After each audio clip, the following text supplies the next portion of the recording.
The Mueller report came out. It isn't out, right? I'm sorry. The Bill Barr report is out. Yeah, exactly. The Barr report is out.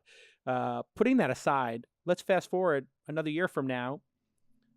Trump spends $100 million on Facebook and Instagram ads targeting them to the same people legally. What happens if he wins again? And he uses Facebook to target everybody and suppress the vote in certain communities and get the vote out in others. Facebook going to let him spend $100 million again, take the money? Absolutely. They're going to take it? Yeah. Absolutely. And that's fine. I mean, no, it's not, but they will do it. Yes, they should not. But well, that's a question. Why not? Because of micro-targeting? You're opposed to it in advertising?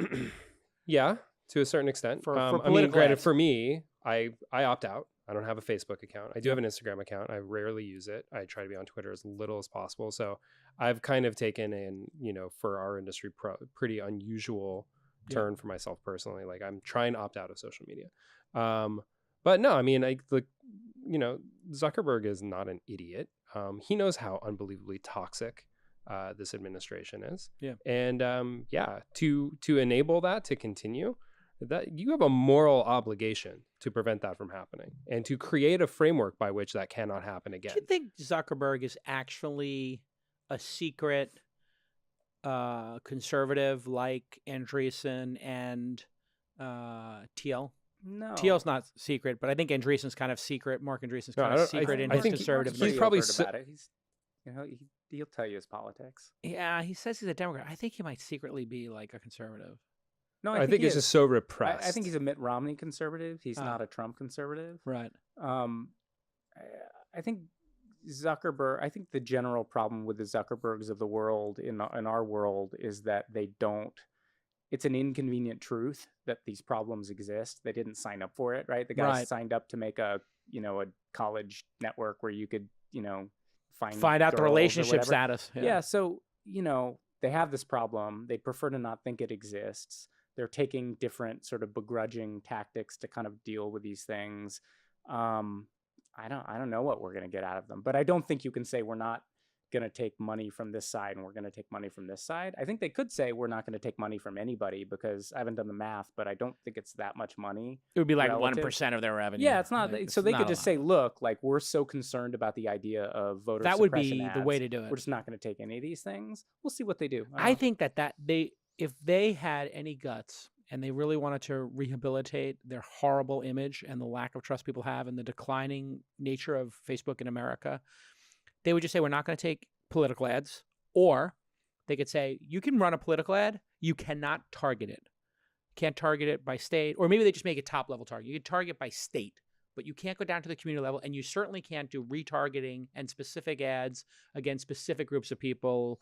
I tend to think if you just said we're not going to allow negative advertising broadly, just for anybody, right? So tell everybody how great Trump is, but don't tell everybody how bad the other guy is. Yeah, you can't do oppo stuff.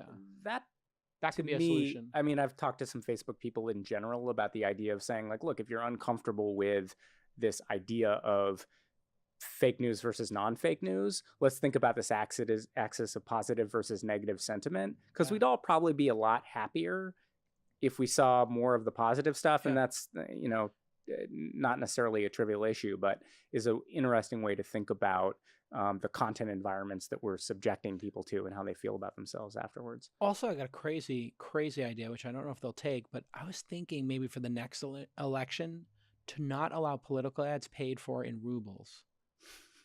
I'm not sure that's going to fly. Or how about not from Cayman Island LLCs? Yeah, I think they're working on some of that stuff. So supposedly they have solved that problem. Supposedly. Really? Yeah. So they now ask for American identification for any political advertising. I mean, to be serious though, the real problem there is like it's not the money spent on ads. We talk about the number of money spent on the ads, but you can spend a lot of money in creating organic content. That's what people don't understand. So if you spend $20 million creating organic content, you actually get more reach with that. And the data on this is pretty dang interesting.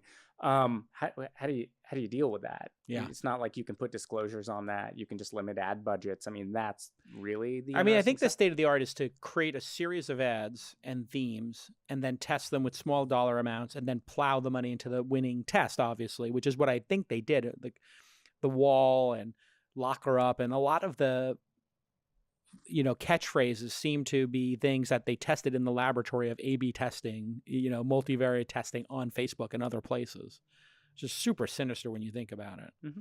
I Yeah. just think, No, it is. I mean, this is a frame for our national political environment, right? Like every campaign is national now, and they all align with these issues, and you can micro-target everybody so you can suppress the other guys and try to enrage your folks so they come out.